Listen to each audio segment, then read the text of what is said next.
Bien, buenos días, buenas tardes o buenas noches, dependiendo de la hora en la que estén viendo este video. Vamos a terminar ya con el manifiesto comunista. Habíamos quedado en la primera parte acá, justamente en el trabajo asalariado.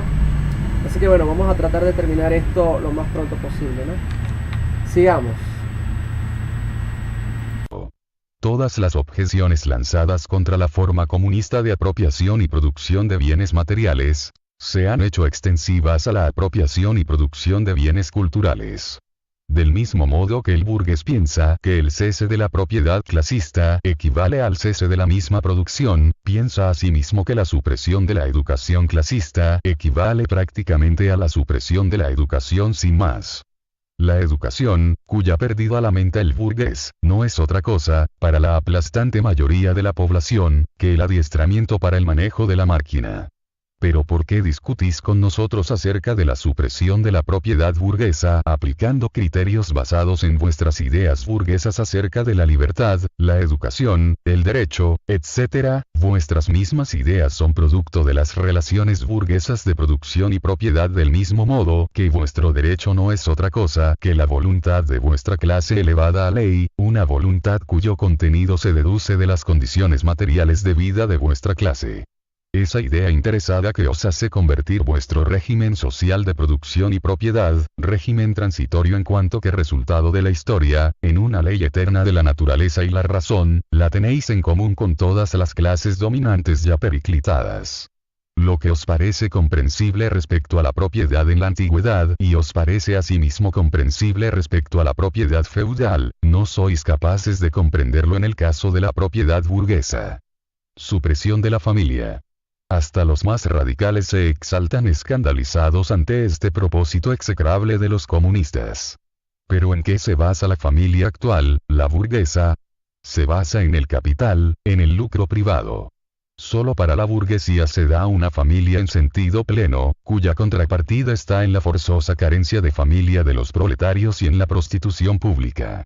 Este tipo de familia burguesa desaparecerá, naturalmente, con la desaparición de su contrapartida y ambas desaparecerán con la desaparición del capital. Nos reprocháis el querer suprimir la explotación de los niños por parte de sus padres. Sí, nos declaramos reos de ese crimen. Pero afirmáis que al sustituir la educación doméstica por la social, eliminamos la más pura intimidad familiar. ¿Pero acaso vuestra educación no está determinada por la sociedad, por las relaciones sociales que sirven de marco a la educación, por injerencia más o menos directa de la sociedad a través de la escuela? Los comunistas no han inventado la influencia de la sociedad en la escuela. Lo único que pretenden es modificar su carácter, sustrayéndola al influjo de la clase dominante.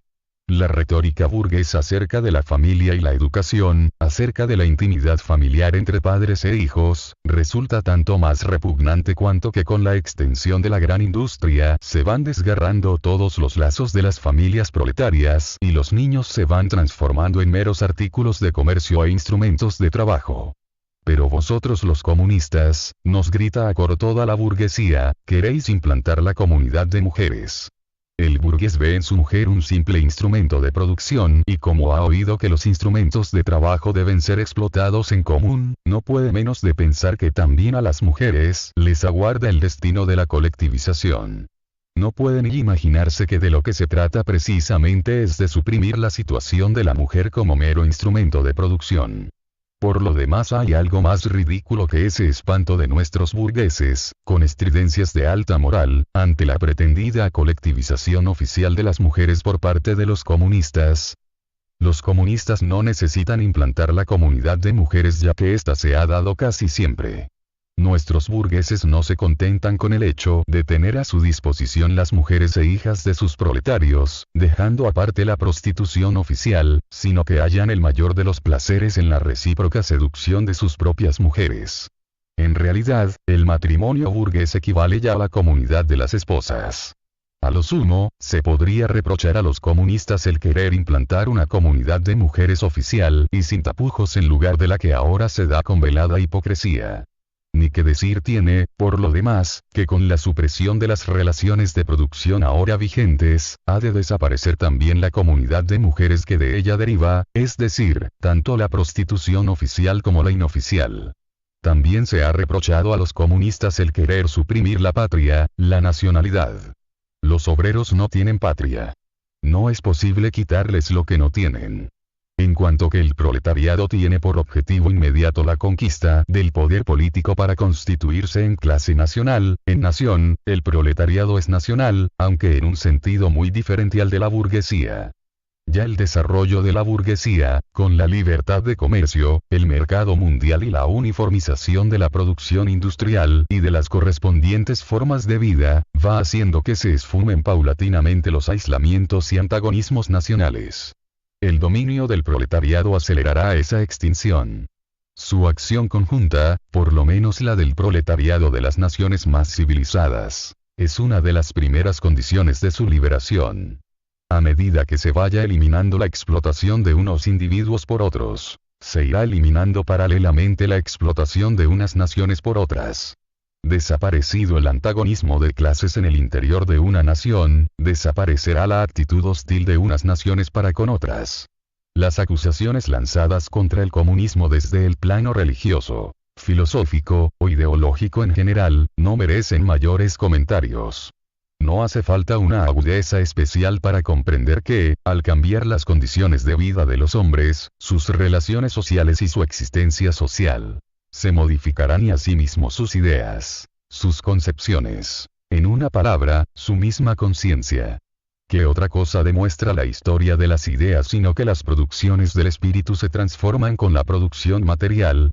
Las ideas dominantes en cada época fueron las ideas de la clase dominante. Cuando se habla de ideas capaces de revolucionar toda una sociedad, se está expresando únicamente el hecho de que, en el seno de la vieja sociedad, se han constituido los elementos de la nueva y que la extinción de las nuevas ideas va de la mano de la descomposición de las viejas condiciones de vida. Cuando el mundo estaba al borde de su desaparición, las religiones de la antigüedad fueron vencidas por la religión cristiana. Cuando en el siglo XVIII, las concepciones cristianas cayeron abatidas por las ideas de la Ilustración, la sociedad feudal estaba librando una lucha a vida o muerte con la entonces revolucionaria burguesía. Las ideas de libertad de pensamiento y confesión eran la expresión de la libre concurrencia en el campo del saber.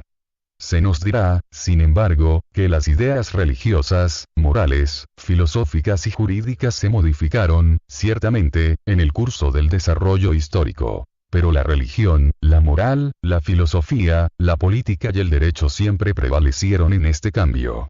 Se añadirá, incluso, que hay verdades eternas tales como la de libertad y justicia y otras muchas, comunes a todos los sistemas sociales y que, a pesar de ello, el comunismo suprime esas verdades eternas, la religión y la moral, en lugar de transformarlas situándose así en contradicción con todo desarrollo social anterior. ¿A qué se reduce esta acusación? La historia de todas las sociedades anteriores se movía en el marco de los antagonismos sociales que en cada época adoptaban distinta naturaleza. Cualquiera que sea la forma adoptada en cada caso, el hecho de la explotación de una parte de la sociedad por la otra es algo común a todas las épocas pasadas. Nada tiene de admirable, por consiguiente, que la conciencia social, producto de muchos siglos, a despecho de su diversidad y multiformidad en el tiempo, se mueva dentro de ciertos esquemas comunes, en formas de conciencia que tan solo se extinguirán plenamente con la completa desaparición del antagonismo de clases. La revolución comunista significa la ruptura más radical con las relaciones de producción tradicionales. No nos ha de sorprender, por lo tanto, que rompa en el curso de su desarrollo del modo más radical con todas las ideas tradicionales. Pero dejemos ahora de lado las objeciones burguesas contra el comunismo. Ya vimos más arriba que el primer paso de la revolución proletaria consiste en la elevación del proletariado a clase dominante en la conquista de la democracia. El proletariado usará de su poder político para arrancar paso a paso a la burguesía todo su capital, centralizar todos los instrumentos de producción en manos del Estado, es decir, del proletariado organizado como clase dominante, y acrecentar con la mayor rapidez posible el cúmulo de fuerzas productivas. En un principio, todo ello solo es posible, naturalmente, mediante intervenciones despóticas en el derecho de propiedad y en las relaciones burguesas de producción, es decir, mediante medidas que pueden parecer económicamente insuficientes e insostenibles en sí mismas pero que, en el transcurso de todo este movimiento, van, en su alcance, más allá de sí mismas y resultan imprescindibles para la transformación radical de todo el sistema de producción. Estas medidas habrán de ser, como es natural, diversas de conformidad con la diversidad de los países. En el caso de los países más avanzados, las siguientes medidas tendrán, sin embargo, una aplicación más o menos general. 1.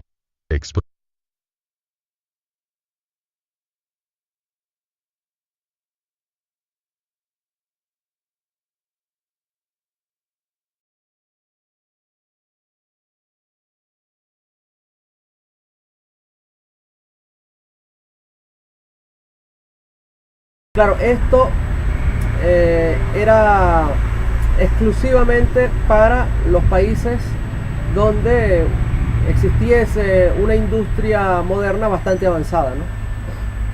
Expropiación de la propiedad territorial y dedicación para gastos del Estado de la renta del suelo. 2.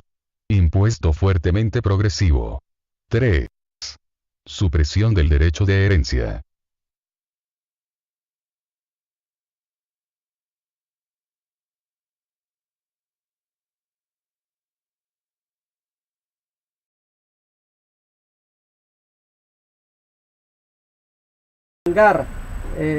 La dominación de una clase dominante, de una clase poseedora, en detrimento siempre de las clases desposeídas, que heredaban la pobreza y aquellos heredaban la riqueza. Entonces, por lo tanto, se debía suprimir el derecho de herencia, porque lo que uno heredaba era el robo o la expoliación, digamos, del trabajo ajeno de las generaciones anteriores, ¿no?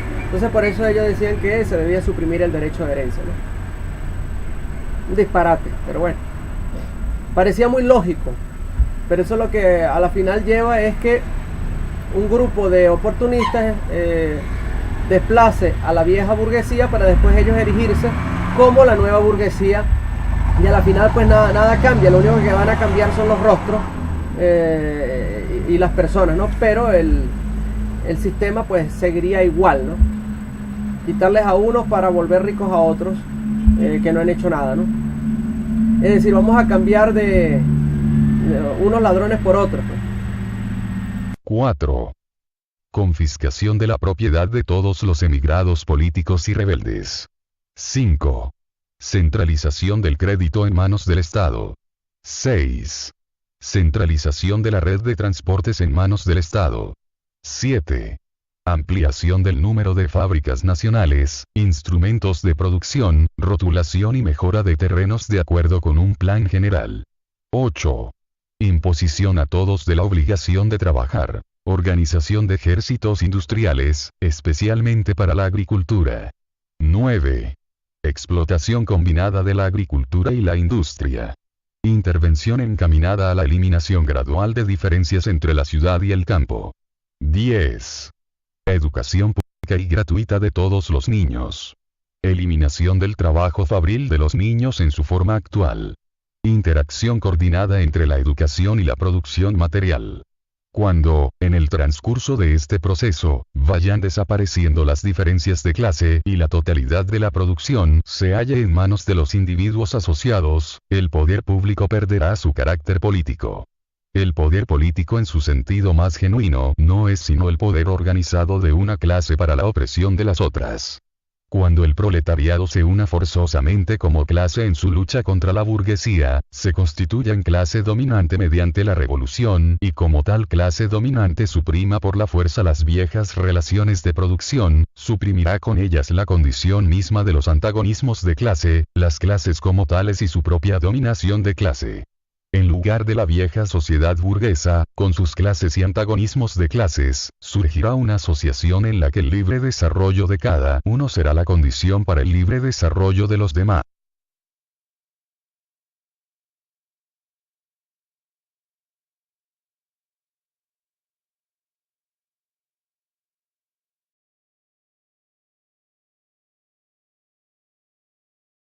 de la administración, hay una parte que se llama la revolución de la productividad, ¿no? Y él dice lo siguiente, acá, él escribe: ¿qué fue entonces lo que acabó con las inevitables contradicciones del capitalismo, entre comillas? La alienación y la pauperización de los proletarios y con el proletariado mismo. Entonces dice Peter Drucker, la respuesta es la revolución de la productividad. Cuando el conocimiento cambió de significado hace 250 años, empezó a aplicarse a las herramientas, los procesos y los productos. Esto sigue siendo lo que significa la tecnología para la mayor parte de la gente y lo que se enseña en las facultades de ingeniería.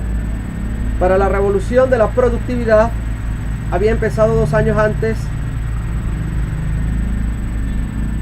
A ver, ¿dónde voy? Acá. Pero la revolución de la productividad había empezado 2 años antes del fallecimiento de Marx, en el año 1881. Un norteamericano, el ingeniero y economista Frederick Winslow Taylor, 1856-1915, aplicó por primera vez el conocimiento al estudio del trabajo, al análisis del trabajo y a la ingeniería del trabajo. Trabajo ha existido desde que el mundo es mundo. Todos los animales en efecto tienen que trabajar para sobrevivir. En el occidente la dignidad del trabajo se ha ensalzado de labios para afuera durante largo tiempo. Más adelante él escribe lo siguiente, ¿no?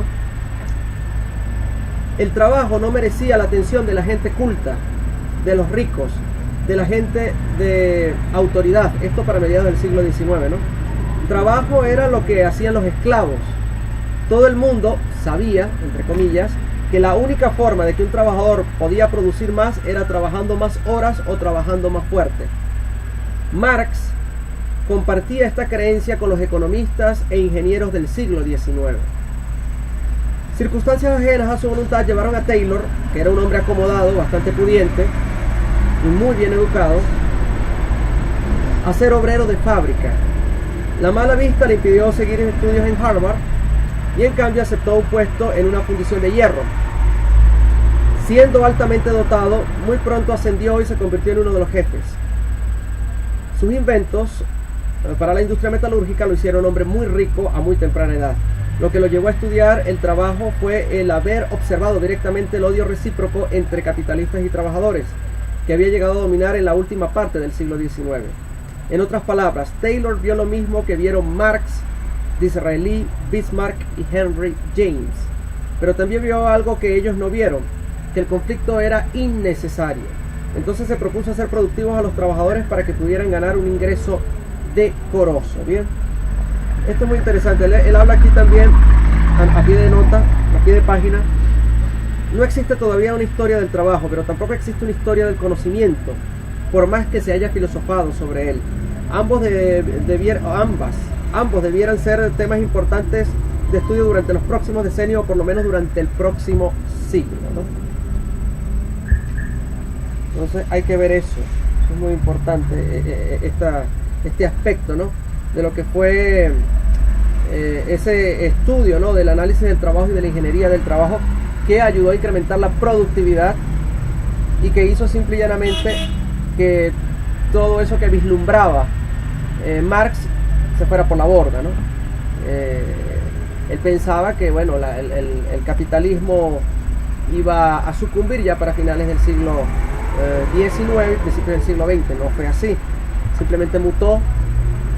El conocimiento produjo mayor beneficio para los proletarios, que se convirtieron posteriormente en la clase media emergente y acomodada, ¿no? Por lo tanto, no hubo una revolución significativa desde el punto de vista comunista en Europa occidental, a pesar de las crisis económicas y la guerra, la Primera Guerra Mundial y la crisis económica de la Gran Depresión, ¿no?, que, bueno, se llevó a varios países del mundo, incluidos países de Europa, a una depauperización y a una decadencia, ¿no?, incluso desempleo, hambre y desesperación, ¿no? Por aquí otra cosa que quería compartir con ustedes, veamos.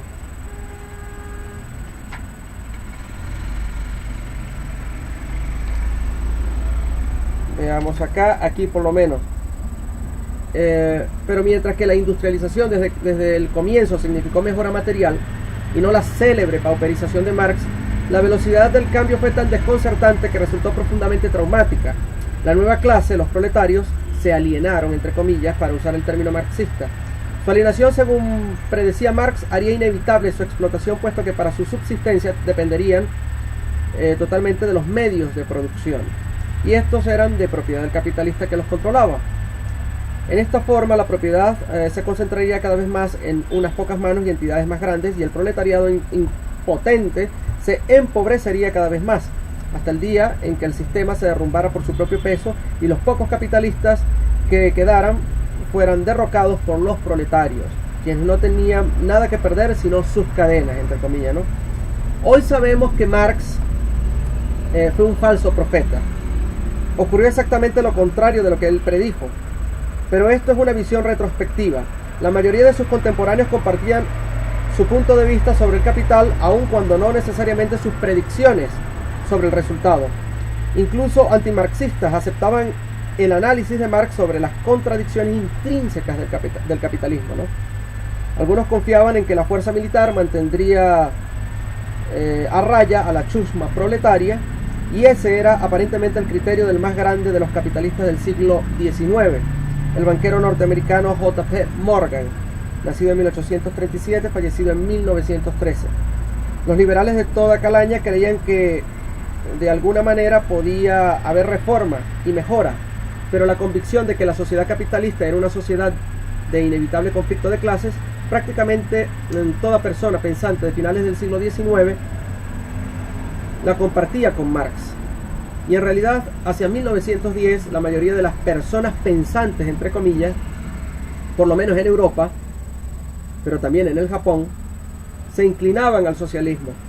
El más grande de los conservadores del siglo XIX, Benjamin Disraeli, 1804-1881, veía a la sociedad capitalista más o menos como la veía Marx.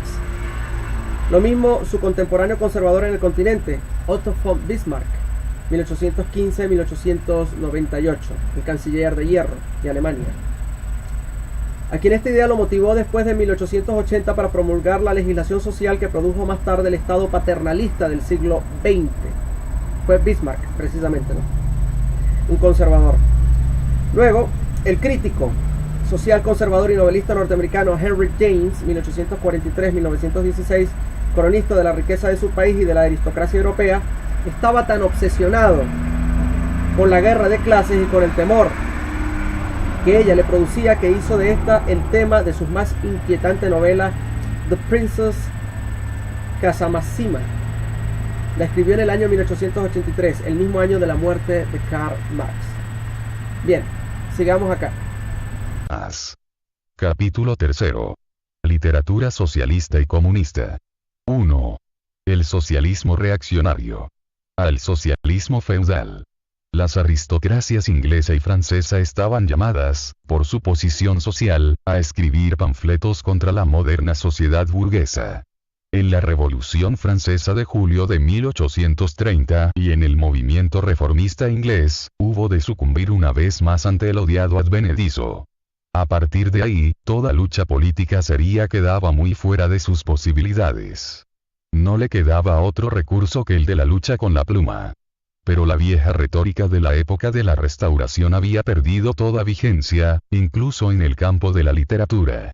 Para despertar simpatías tuvo que olvidar, al menos en apariencia, sus intereses y formular su acta de acusación contra la burguesía únicamente en interés de la clase obrera explotada. De este modo, se daba la satisfacción de entonar coplas libeláticas contra su nuevo dominador y susurrarle al oído profecías más o menos funestas.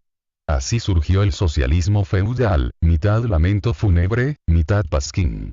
Mitad resonancia del pasado y mitad amenaza del futuro, capaz a veces de herir en lo más vivo a la burguesía con juicios cáusticos y cortantes por su agudeza, pero dando siempre una imagen ridícula por su incapacidad total para comprender la marcha de la historia moderna. Para atraer al pueblo y ponerse a su cabeza, agitaba como bandera el saco de mendigo del proletariado, pero cada vez que el pueblo le seguía acababa por ver en su trasero los viejos blasones feudales y se dispersaba entre carcajadas tan sonoras como irreverentes. Una parte de los legitimistas franceses y la joven Inglaterra han desempeñado este papel como autores consumados 23. En su afán de demostrar que su modo de explotación era de otra naturaleza que el de la burguesa, estos señores feudales olvidan que ellos explotaban en circunstancias y bajo condiciones totalmente diferentes, hoy ya caducadas. Y, al poner de manifiesto que bajo su dominación no existía el proletariado moderno, olvidan que la burguesía moderna es precisamente el vástago que su régimen feudal había de engendrar necesariamente. Por lo demás, la ocultación de su carácter reaccionario es mínima, ya que su acusación fundamental contra la burguesía consiste en reprocharle que, bajo su régimen, se desarrolla una clase que hará saltar en pedazos toda la vieja sociedad. Lo que le reprochan no es tanto el engendrar un proletariado como el engendrar un proletariado revolucionario. De aquí que en su praxis política compartan todas las medidas de fuerza contra la clase obrera y en la vida cotidiana, pese a toda su ampulosa retórica, se avengan a recolectar las manzanas de oro y a trocar la fidelidad, el amor y el honor por el sucio tráfico en lana de oveja, remolacha y aguardiente. Al igual que el cura de misa y olla iba siempre del bracete del señor feudal, el socialismo clerical va también de la mano del socialismo feudal. Nada resulta más fácil que dar un barniz socialista al ascetismo cristiano. ¿No lanzó el cristianismo sus invectivas airadas contra la propiedad privada, el matrimonio y el Estado?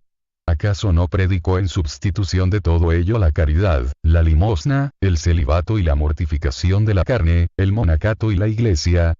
El socialismo cristiano no es otra cosa que el agua bendita con que la clerigalla bendice el enojo de la aristocracia. Ve el socialismo pequeño burgués. La aristocracia feudal no es la única clase derrocada por la burguesía, ni la única que hubo de ver cómo sus condiciones de vida se consumían y extinguían en la moderna sociedad burguesa. Los villanos medievales y la clase de los pequeños campesinos fueron los precursores de la moderna burguesía. En aquellos países de menor desarrollo industrial y comercial, estas clases siguen vegetando al lado de la ascendente burguesía. En los países con una civilización moderna desarrollada, se ha ido constituyendo una nueva capa pequeño burguesa que flota entre la burguesía y el proletariado y que se recompone una y otra vez como grupo complementario de la sociedad burguesa, pero cuyos miembros se ven arrojados continuamente a las filas del proletariado por la competencia económica. Esta pequeña burguesía ve incluso cómo, con el desarrollo de la gran industria, se aproxima el momento en que desaparecerá como sector independiente de la sociedad moderna, al ser sustituida en el comercio la producción manufacturera y la agricultura por capataces y domésticos. En países como Francia, en los que la clase campesina constituye más de la mitad de la población, nada tiene de extraño que algunos escritores, al sostener la causa del proletariado contra la burguesía tomasen como base de su crítica del régimen burgués criterios pequeño burgueses o propios del pequeño campesinado. Tomaron partido en favor del proletariado, pero con un enfoque pequeño burgués. Fue así como surgió el socialismo pequeño burgués. El representante más relevante de su literatura es Sismondi y ello tanto para Francia como para Inglaterra 24. Este socialismo analiza con extrema agudeza las contradicciones de las modernas relaciones de producción, quitándoles la máscara de retoques cosméticos con que los economistas las disimulaban. Puso al descubierto de forma irrefutable la acción destructora de la maquinaria y la división del trabajo, la concentración de capitales y tierras, la superproducción y las crisis, el forzoso hundimiento de la pequeña burguesía y el campesinado, la miseria del proletariado, las clamorosas desigualdades en la distribución de la riqueza, la aniquiladora guerra industrial entre las diferentes naciones, la disolución de las viejas costumbres, de las viejas relaciones familiares y de las viejas nacionalidades. Pero en cuanto a su contenido concreto, lo que este socialismo propone es volver a reconstruir los medios de producción y cambio anteriores y, con ello, las viejas relaciones de propiedad y la vieja sociedad, o bien ensamblar de nuevo, por la fuerza, los modernos medios de producción y cambio en el marco de las viejas relaciones de producción, marco que aquellos habían hecho saltar como forzosamente debía ocurrir. Tanto en un caso como en otro, su carácter es reaccionario y utópico al mismo tiempo. Organización gremial de las manufacturas y economía patriarcal en la agricultura. Eso es lo que proclaman en última instancia. En su desarrollo ulterior, esta tendencia se ha refugiado cobardemente en un estado de modorra quejumbrosa, el socialismo alemán verdadero. La literatura socialista y comunista francesa, surgida bajo la presión de la burguesía dominante y expresión literaria de la lucha contra esa dominación, penetró en Alemania en una época en que la burguesía acababa de iniciar su lucha contra el absolutismo feudal. Filósofos, semifilósofos y espíritus estetizantes de Alemania se lanzaron con avidez sobre esta literatura, olvidándose tan solo de que, si bien aquellos escritos cruzaban las fronteras alemanas provenientes de Francia, ello no significaba que también las cruzasen simultáneamente las condiciones de vida de este país. Frente a las condiciones dadas en Alemania, esta literatura perdía toda significación práctica inmediata, adoptando un aspecto meramente literario. Tenían que aparecer forzosamente como especulaciones ociosas acerca de la realización de la esencia humana. El sentido que las exigencias de la primera revolución francesa podían tener para los filósofos alemanes del siglo XVIII era el de ser exigencias de la razón práctica en general, y las decisiones revolucionarias de la burguesía francesa representaban a sus ojos las leyes de la voluntad pura, de la voluntad ideal, de la voluntad auténticamente humana. El trabajo de los escritores alemanes se redujo exclusivamente a armonizar las nuevas ideas francesas con su anticuada conciencia filosófica o, mejor dicho, a asimilar esas ideas francesas desde el punto de vista filosófico. Esa asimilación se efectuó del mismo modo como se efectúa el aprendizaje de una lengua extranjera, mediante la traducción. Es bien sabido que los monjes recubrieron muchos manuscritos, plasmación de las obras clásicas del paganismo, con insípidas vidas de santos de la Iglesia Católica. Los literatos alemanes procedieron a la inversa respecto a la literatura profana francesa. Lo que hicieron fue escribir, tras el texto original francés, sus absurdos filosóficos. Así, por ejemplo, tras la crítica francesa a las relaciones dinerarias, ellos escribieron Alienación de la esencia del ser humano. Tras la crítica francesa al Estado burgués, escribieron Supresión de la dominación de la universalidad abstracta, etc. 25. A la intromisión chapucera de esa retórica filosófica tras las evoluciones del pensamiento francés se la bautizó con el nombre de filosofía de la acción, socialismo verdadero, ciencia alemana del socialismo o fundamentación filosófica del socialismo. La literatura social comunista francesa quedó así literalmente castrada. Y como quiera que en las manos de los alemanes dejó de ser la expresión de la lucha de una clase contra las otras, el alemán adquirió conciencia de haber superado la unilateralidad francesa y de defender, en lugar de necesidades reales, la necesidad de la verdad y, en lugar de los intereses del proletariado, los intereses del ser humano, del hombre en sí, del hombre que no pertenece a una clase ni pertenece en absoluto a la realidad, sino tan solo al cielo nebuloso de la fantasía filosófica. Este socialismo alemán, que tan en serio y con tal solemnidad tomaba sus torpes ejercicios escolares hasta el punto de propalarlos a los cuatro vientos al toque de trompetas, fue perdiendo, no obstante, su ingenua pedantería. La lucha de la burguesía alemana, en concreto de la burguesía prusiana, contra los feudales y la monarquía absoluta, es decir el movimiento liberal, tomó un cariz más serio. Al socialismo verdadero se le presentó así la deseada ocasión para contraponer a este movimiento político sus exigencias socialistas, fulminar los consabidos anatemas contra el liberalismo, contra el Estado representativo, contra la libre competencia burguesa, contra la libertad de prensa burguesa y contra el derecho, la libertad y la igualdad burguesas, predicando a las masas populares que con este movimiento burgués nada podía ganar y sí, más bien, perderlo todo. El socialismo alemán olvidaba oportunamente que la crítica francesa, de la que él no era más que un eco sin vida, presuponía la sociedad burguesa moderna con sus correspondientes condiciones materiales de vida y la constitución política a ellas adecuada, presupuestos que en Alemania estaban aún por conquistar. A los gobiernos absolutistas alemanes con todo su cortejo de curas, maestros de escuela, aristócratas del terruño y burócratas, les sirvió como el espantapájaros que necesitaban para atemorizar a una burguesía que avanzaba amenazadora.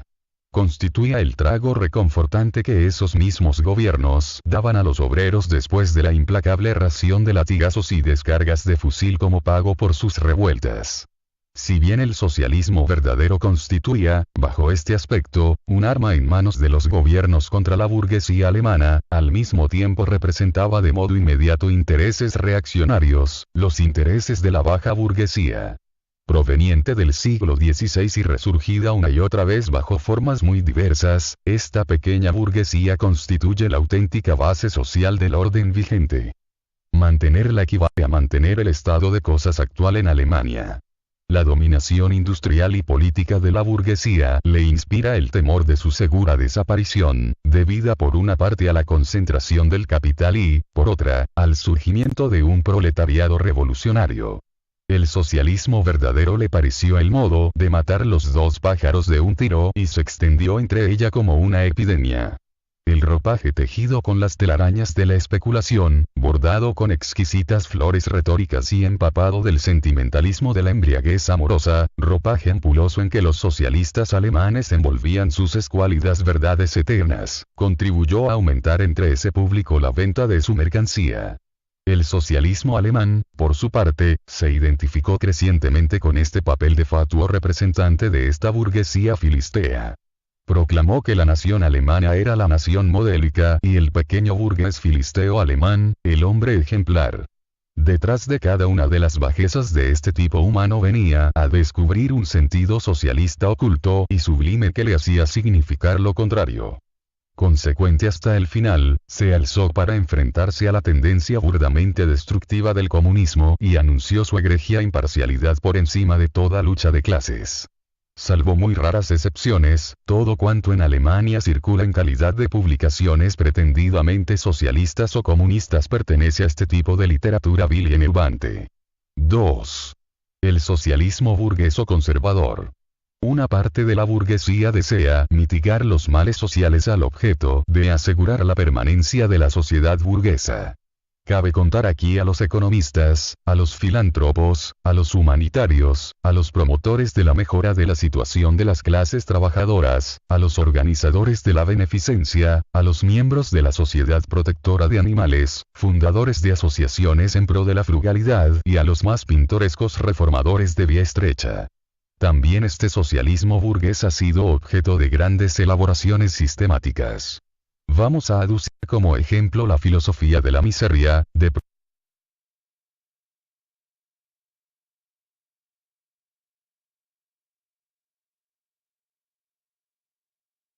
Proudhon. Los socialistas burgueses quisieran tener las condiciones de vida de la sociedad moderna sin las luchas ni peligros que necesariamente conllevan. Quisieran la sociedad vigente, previa supresión de todos los elementos que la revolucionan y descomponen. Quisieran la burguesía sin el proletariado. La burguesía concibe, naturalmente, el mundo en que ella domina como el mejor de los mundos. El socialismo burgués elabora un sistema parcial o total partiendo de esa concepción consoladora. Cuando exhorta al proletariado a hacer realidad sus sistemas y entrar en la Nueva Jerusalén, lo único que está exigiendo, en último término, es que permanezca en el actual sistema social, pero alejando de su mente las odiosas ideas que se ha formado de él.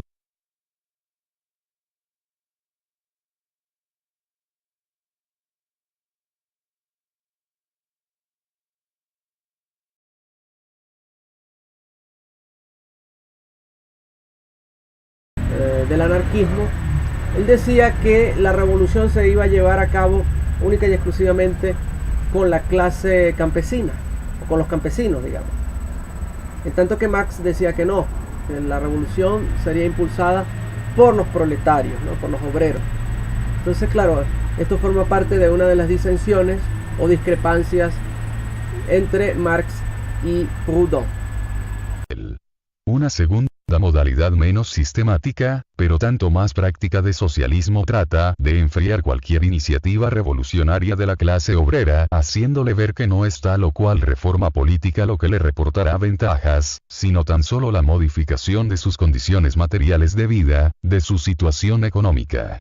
Por modificación de las condiciones materiales de vida no entiende este socialismo, en modo alguno, la abolición de las relaciones de producción burguesas, cosa que solo se puede obtener por el camino de la revolución, sino las mejoras administrativas que se efectúan en el marco de esas relaciones de producción y que en nada modifican, por tanto, la relación entre el capital y el trabajo asalariado.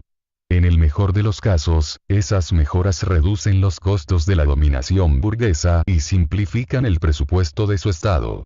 Este socialismo burgués encuentra su expresión más acabada allí donde se convierte en mera figura retórica. Libre cambio.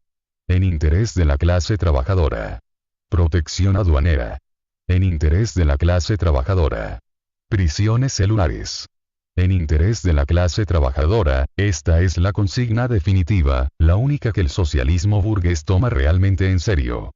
El socialismo de la burguesía consiste precisamente en la afirmación de que el burgués es burgués en interés de la clase trabajadora. 3. El socialismo y comunismo crítico utópicos. No hablamos aquí de la literatura que en todas las grandes revoluciones sirvió de expresión a las exigencias del proletariado escritos de Babeuf, etc. Los primeros intentos del proletariado en una época de agitación general, el período de derrocamiento de la sociedad feudal, de hacer valer directamente su propio interés de clase, tenían que fracasar forzosamente debido al desarrollo, todavía insuficiente, de su propia constitución así como a la ausencia de las condiciones materiales de su emancipación. Estas resultan precisamente de la maduración de la época burguesa. La literatura revolucionaria surgida de estos primeros movimientos del proletariado tiene necesariamente, por lo que respecta a su contenido, un carácter reaccionario. Preconiza un ascetismo universal y un burdo igualitarismo. Los sistemas auténticamente socialistas y comunistas, los de Saint-Simon, Fourier, Owen, etc., emergen en la primera fase, poco desarrollada, de la lucha entre el proletariado y la burguesía tal y como ya expusimos más arriba, véase el capítulo Burgueses y Proletarios. Los creadores de estos sistemas se apercibieron ciertamente del antagonismo entre clases y de la eficacia de los elementos de disolución actuantes en el seno de la misma sociedad vigente. Lo que sin embargo no alcanzaron a ver es la actividad histórica autónoma del proletariado ni el movimiento político que le es propio. Como quiera que el desarrollo de los antagonismos de clase discurre paralelamente al desarrollo de la industria, se mostraron asimismo incapaces de descubrir las condiciones materiales de la emancipación del proletariado y fueron en busca de la ciencia social, de las leyes sociales que las creasen.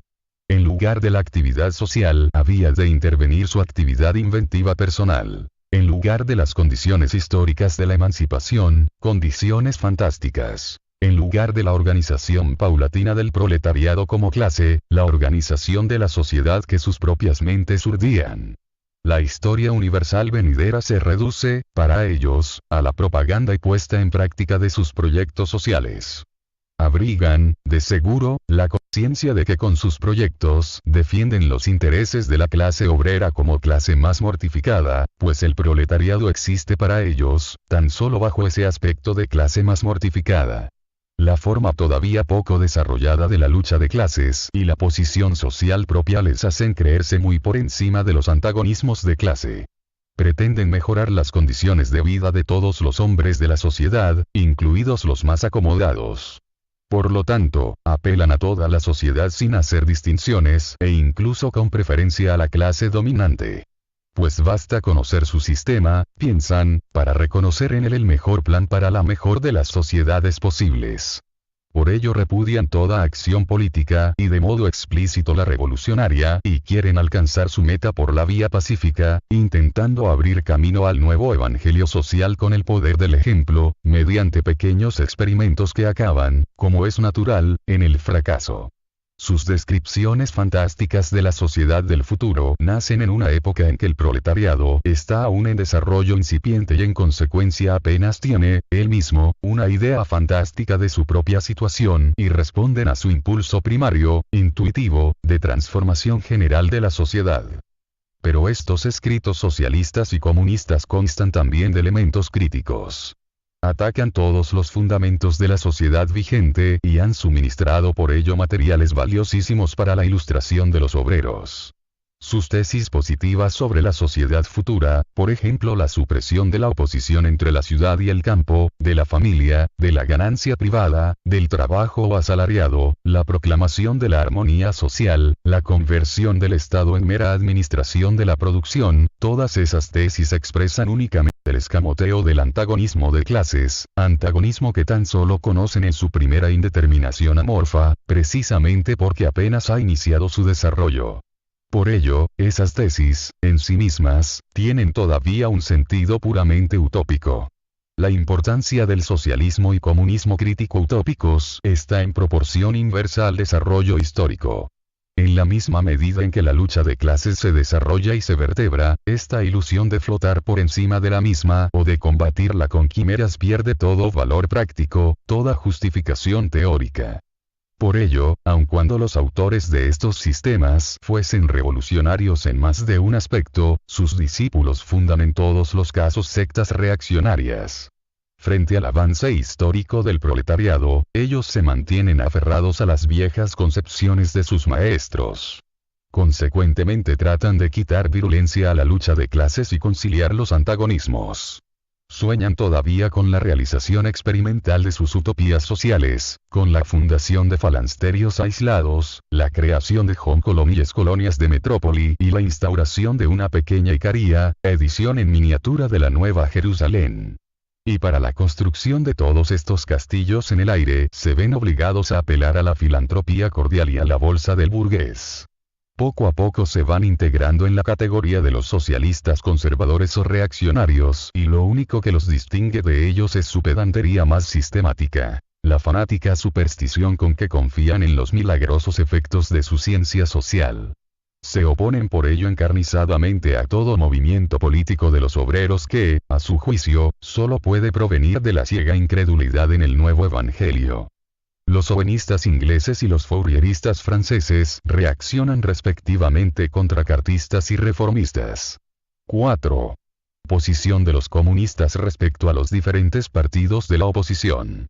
Después de lo dicho en el capítulo segundo, resulta obvia la relación que los comunistas guardan respecto a los partidos obreros ya constituidos, es decir, respecto a los cartistas y los reformadores agrarios en Norteamérica.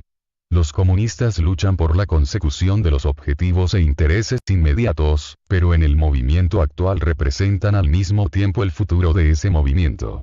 En Francia, los comunistas se unen al Partido Socialdemocrático en su lucha contra la burguesía radical y conservadora, sin renunciar por ello al derecho de mantener una actitud crítica frente a la fraseología huera y las ilusiones provenientes de la tradición revolucionaria.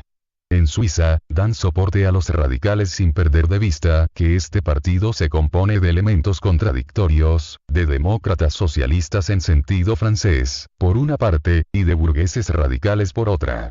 En Polonia, los comunistas apoyan al partido que hace de la revolución agraria la condición para la liberación nacional, el mismo partido que dio vida a la insurrección de Cracovia de 1846. En Alemania, mientras la burguesía desempeñe un papel revolucionario, el Partido Comunista luchará junto a ella contra la monarquía absolutista, la propiedad feudal de la tierra y la pequeña burguesía.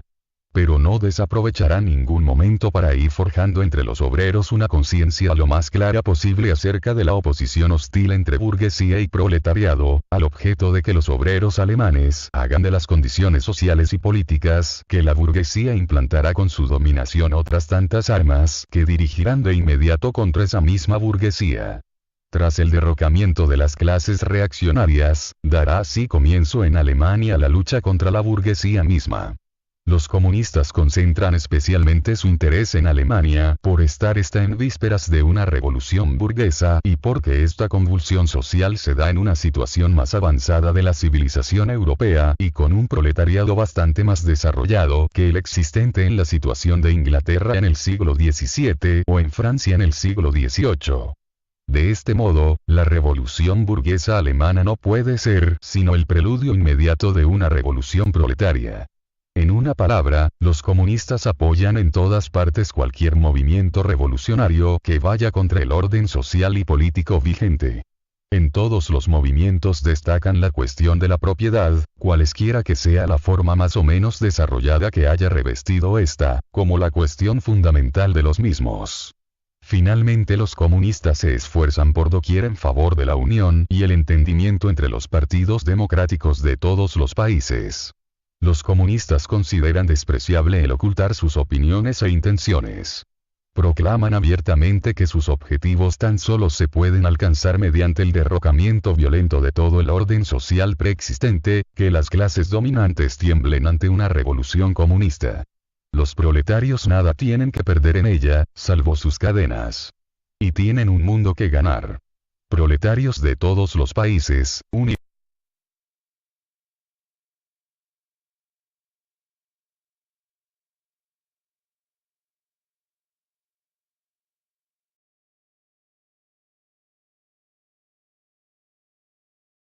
todo el orden social existente.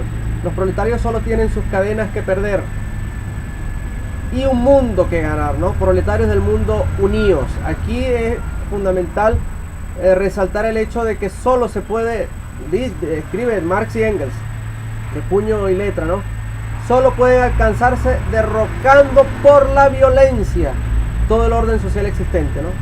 El empleo de la violencia siempre ha sido muy característico de los marxistas, y esto lo empleó Lenin, ¿no? En su tiempo. El uso de la violencia para tratar de borrar con todo un esquema social que estuvo erigido bajo una estructura clasista, ¿no? Ahora, pero para que todo esto tratara, digamos, de llevarse a la práctica, a la acción política, como lo pretendían la Liga de Comunistas Alemanes, la Liga de los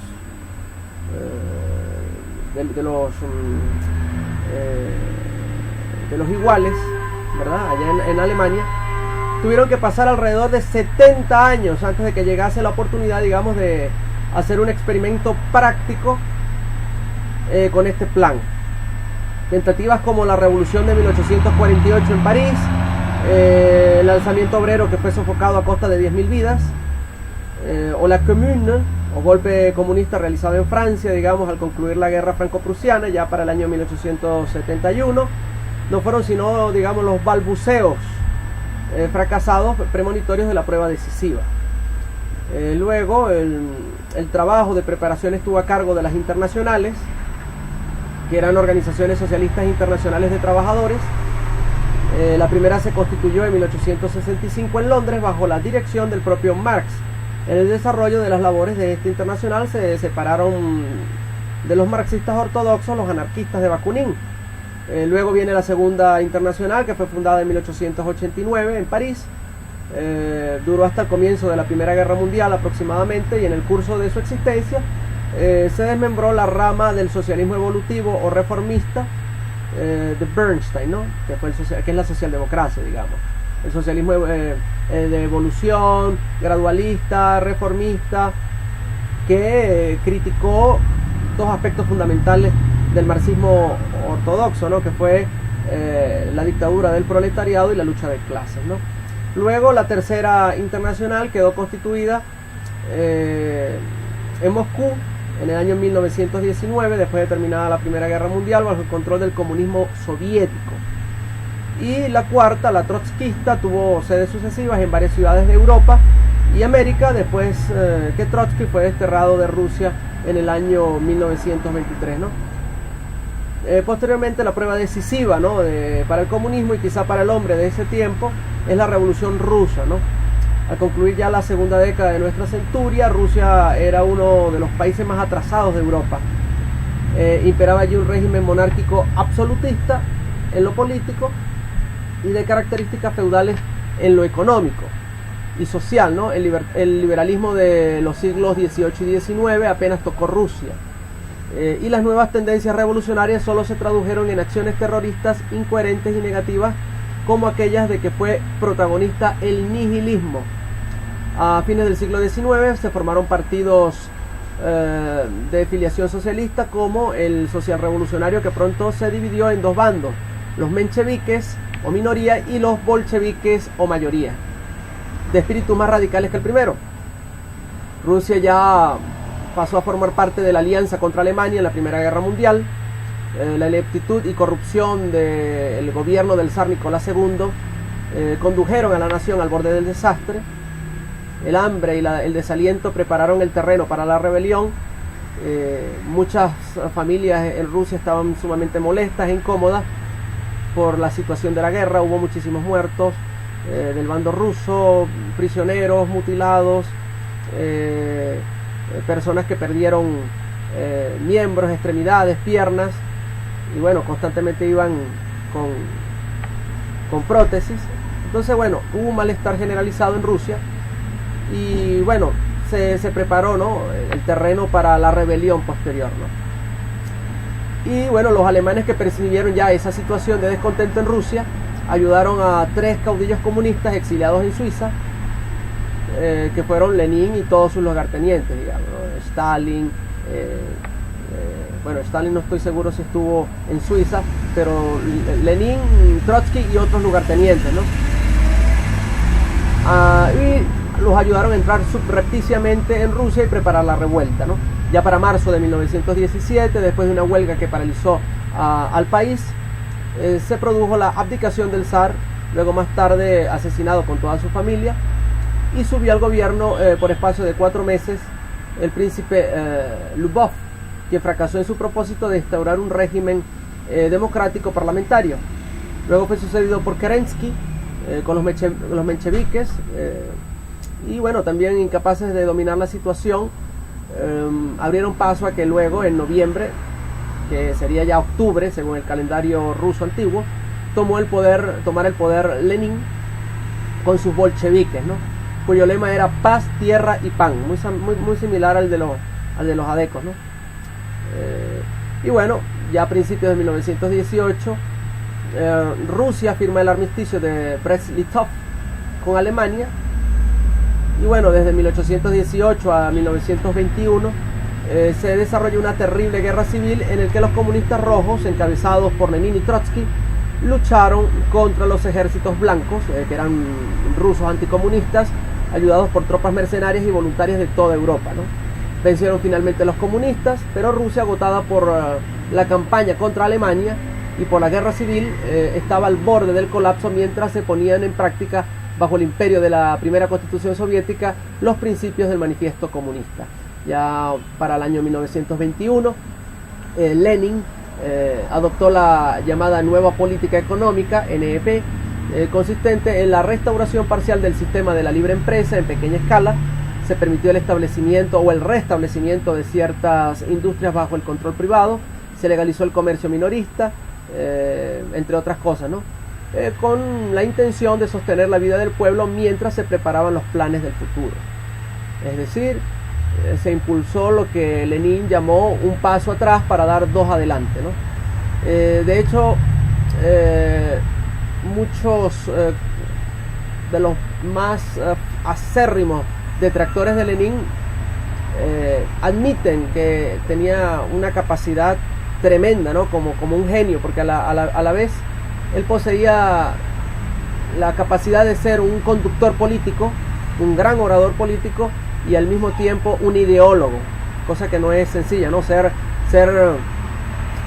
un filósofo, ¿no?, un ideólogo y al mismo tiempo un político, ¿no? Rara vez en la historia se ha visto eso, ¿no? Porque por lo general los grandes filósofos no son grandes políticos, y los grandes políticos jamás llegan a ser grandes filósofos o ideólogos, ¿no? Entonces él poseía esas 2 características. Él era en apariencia bastante modesto. Su verdadero nombre era Vladimir Ilich Ulyanov,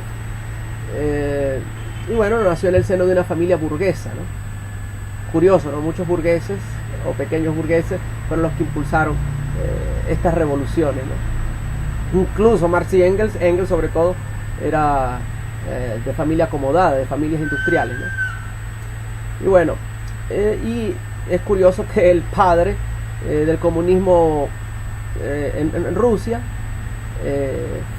tuviera orígenes burgueses, ¿no?, y fuese el padre de la revolución rusa. Bien, producto luego, digamos, él siempre trató de utilizar la interpretación del dogma marxista, ¿no?, a conveniencia, ¿no?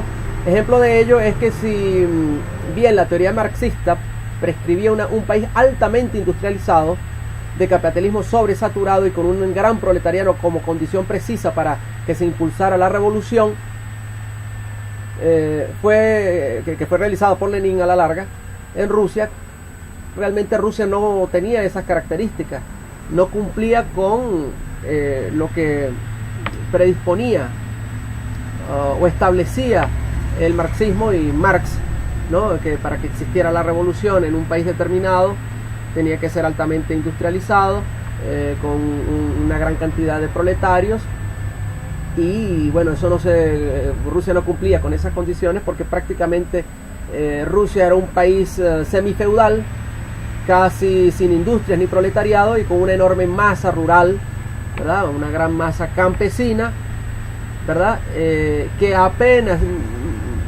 bueno, el liberalismo del siglo XVIII y XIX apenas tocó a Rusia, ¿no? A duras penas, ¿no? Y bueno, una contribución específica de Lenin a la doctrina marxista consiste en haberla adaptado a las condiciones del capitalismo imperialista, que en aquel entonces esperaba o empezaba a madurar los rasgos de su fisonomía propia, ¿no? Bien, llegamos hasta acá. Esperemos que puedan analizar eso y que por favor escriban, digamos, los aspectos que más les llamó la atención sobre el manifiesto comunista, para que posteriormente nos pongamos a estudiarlos, analizarlos y hagamos un debate para hablar un poco, ¿no? Y debatir y llegar a conclusiones interesantes entre distintos puntos de vista que pueda haber entre ustedes y yo sobre esta obra escrita por Marx y Engels, el manifiesto comunista del año 1848. Bueno, hasta la próxima.